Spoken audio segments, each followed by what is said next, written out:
Maka hadirin ikhwatal iman rahimakumullah, semuanya terdiam.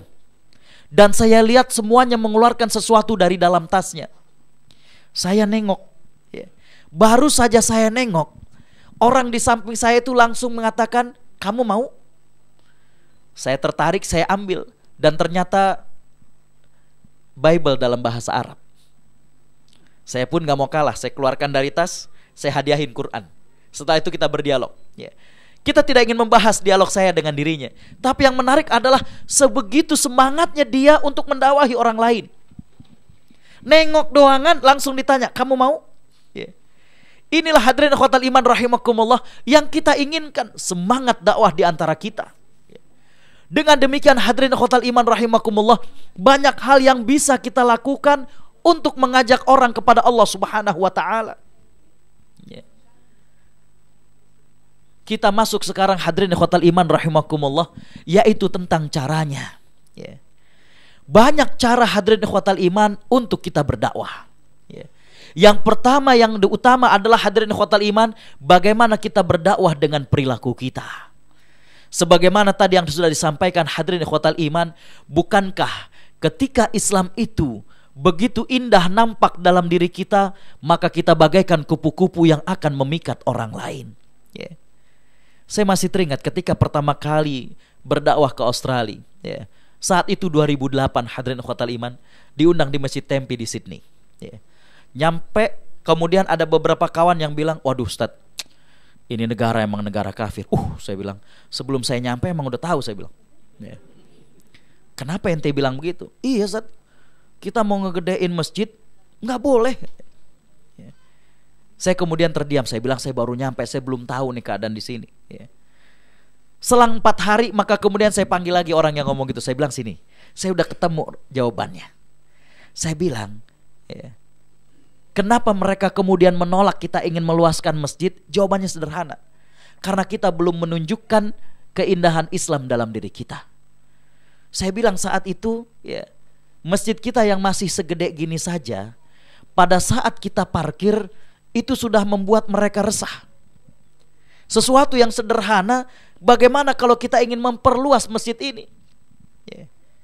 Hadirin ikhwatal iman rahimakumullah, ternyata dari hal-hal yang kecil seperti itu, dengan menunjukkan bagaimana keindahan Islam dalam diri kita, maka hadirin ikhwatal iman rahimakumullah, tidak sedikit di antara mereka yang nantinya akan terpikat dengan Islam ini.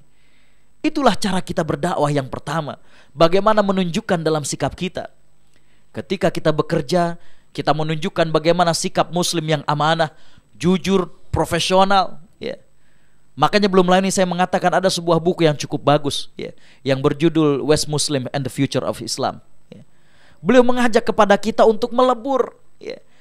Dalam artian hadirin ikhwatal iman rahimakumullah, kita bergaul dengan masyarakat sekitar agar jangan sampai kita dirasakan menjadi tamu, ya. Sudahlah pakaian kita sedikit berbeda, kemudian juga kita menarik diri sehingga mereka tidak mendapatkan penjelasan Islam dari orang yang sebenarnya faham tentang Islam itu sendiri. Jadi hadirin ikhwatal iman rahimakumullah, cara yang pertama adalah tadi, ya, dengan bagaimana menunjukkan dalam sikap kita.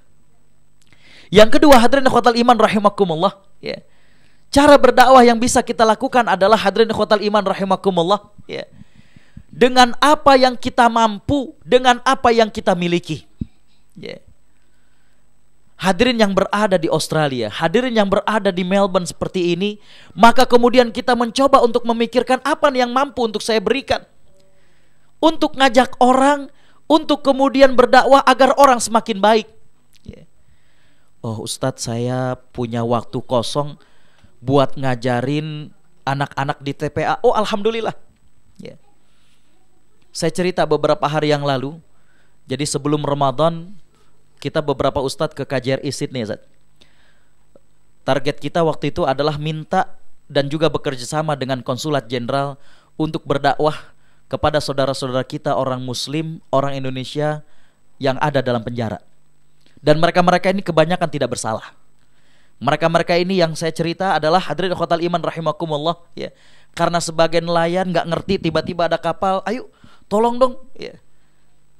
Nah kodahi kita ke koordinat begini nih, gitu.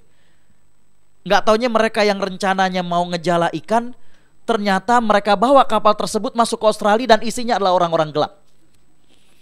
Jadi mereka kena tuduhan memasukkan orang-orang tanpa seizin ataupun tanpa ada berkas-berkas yang resmi. Nah itu kan hadirin ikhwatal iman rahimakumullah. Ternyata untuk dakwah ke penjara-penjara tidak mesti seorang ustadz. Karena di antara mereka ada yang perlu bagaimana orang yang mendengarkan curhatnya. Ada orang yang tadi saya katakan hadirin ikhwatal iman perlu untuk mentransferkan uangnya ke keluarganya, meneleponkan ke keluarganya. Karena keluarganya taunya di Indonesia itu adalah suami mereka pergi berlayar. Kok nggak pulang-pulang? Ustadz dari mana duitnya kok mereka mau transfer? Ternyata di penjara itu mereka boleh bekerja. Nyapuin penjara, itu dikasih uang. Kemudian ada beberapa pabrik, ada beberapa perusahaan elektronik yang kemudian mempekerjakan mereka. Jadi mereka dapat uang. Nah hadirin ikhwatal iman rahimakumullah, ternyata banyak yang bisa kita lakukan dengan apa yang kita miliki. Saya hanya ingin mengatakan kepada hadirin ikhwatal iman, untuk dakwah yang kedua ini semangat kita adalah bagaimana kita membuat sejarah bahwa kita pernah ada. Jangan sampai keberadaan kita tidak dirasakan oleh orang lain. Saya pernah mengungkap sebuah puisi yang disampaikan oleh Syauqi. Beliau mengatakan manusia itu ada dua jenis. Ada manusia yang sudah mati walaupun masih hidup, dan ada manusia yang masih tetap hidup walaupun berada dalam kuburan. Apa maksudnya? Manusia yang telah walaupun masih hidup adalah orang-orang yang antara hidup dan matinya tidak ada beda. Hidupnya itu tidak memberikan manfaat kepada orang lain, sehingga ada dan tiadanya tidak dirasakan sama sekali. Tidak ada perbedaan bagi dirinya. Tapi ada manusia-manusia yang masih hidup dalam ingatan kita walaupun mereka sudah dikubur. Mereka-mereka inilah yang memiliki umur sosial jauh melampaui daripada umur biologis mereka. Itulah yang kita inginkan hadirin ikhwatal iman rahimakumullah. Saya masih teringat ketika akan kembali dari Kairo setelah menyelesaikan S1 S2 di sana, maka hadirin ikhwatal iman rahimakumullah, ada seorang sahabat yang waktu itu beliau berpesan kepada kami. Pesan tersebut masih terngiang di telinga kami. Beliau mengatakan, kun rojulan idza atal ladzina min ba'dihim qalu mar wa hadzal athar. Jadilah kita ini orang di mana generasi berikutnya akan mengatakan dulu pernah ada orang itu. Dan kalau mereka ditanya, mereka akan memudah membeberkan inilah hasil dari apa yang pernah kita lakukan. Jadi tugas kita adalah bagaimana kita make the history. Kita membuat sejarah bahwa kita pernah ada. Oh dulu pernah ada di Masjid Westall, Bapak Fulan, Ibu Fulan, subhanallah. Kalau setiap TPA, kalau setiap pengajian, jadilah kita sejarah hadirin ikhwatal iman rahimakumullah. Sejarah kebaikan yang akan dikenang oleh orang setelah kita.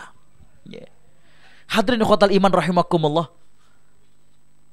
Mendengar kata-kata sejarah ini saya jadi teringat. Ketika sempat berdakwah ke Perth, di sana ada university, Curtin University. Pernahkah hadirin ikhwatal iman rahimakumullah mendengar sejarah tentang masjid yang ada di kampus Curtin University? Saya baru mendapatkannya hadirin ikhwatal iman rahimakumullah ketika berjumpa dengan salah satu sesepuh di sana, yang kemudian beliau menuliskan tentang sejarah-sejarah masjid Indonesia atau sejarah-sejarah masjid di Perth atau di West Australia. Jadi ternyata masjid di Curtin University dulunya di kampus tersebut gak ada masjid. Tapi kemudian hadirin ikhwatal iman rahimakumullah, ada seorang sister dari Arab yang waktu itu datang waktu sholat, dan karena tidak ada tempat sholat, maka kemudian hadirin ikhwatal iman, dia masuk. Kan kalau di sini toilet itu nggak langsung ini nggak langsung tempatnya. Jadi ada sedikit ini, dan di sini kan kering. Maka beliau sholat di situ. Saat itulah salah seorang guru besar masuk dan terkejut. Inilah yang ternyata dibawa dalam sidang senat. Bagaimana mungkin Australia yang mengakui multicultural, tapi ibadah orang yang melakukan ibadahnya tidak kita akomodir. Dan ternyata hadirin ikhwatal iman rahimakumullah, tanpa disadari bahwa dengan keteguhan hati dia untuk melakukan apa yang Allah perintahkan, ternyata menjadi sejarah. Itulah cikal bakal berdirinya masjid di Kertin University. Karena itu hadirin khotal iman rahimakumullah, cara dakwah yang kedua selain dengan perilaku, kita mencoba berpikir apa yang bisa kita berikan. Tapi saya ingin menggarisbawahi, untuk yang kedua ini, hadirin khotal iman, sangat erat kaitannya dengan keikhlasan. Sangat erat kaitannya dengan ketulusan. Karena ketika seseorang itu tulus, maka akan lahir sebuah sikap yang disebut dengan al-ijabiyah, yang disebut dengan proaktif. Orang yang memiliki ketulusan, dia akan selalu berpikir apa yang bermanfaat dari dirinya buat dakwah.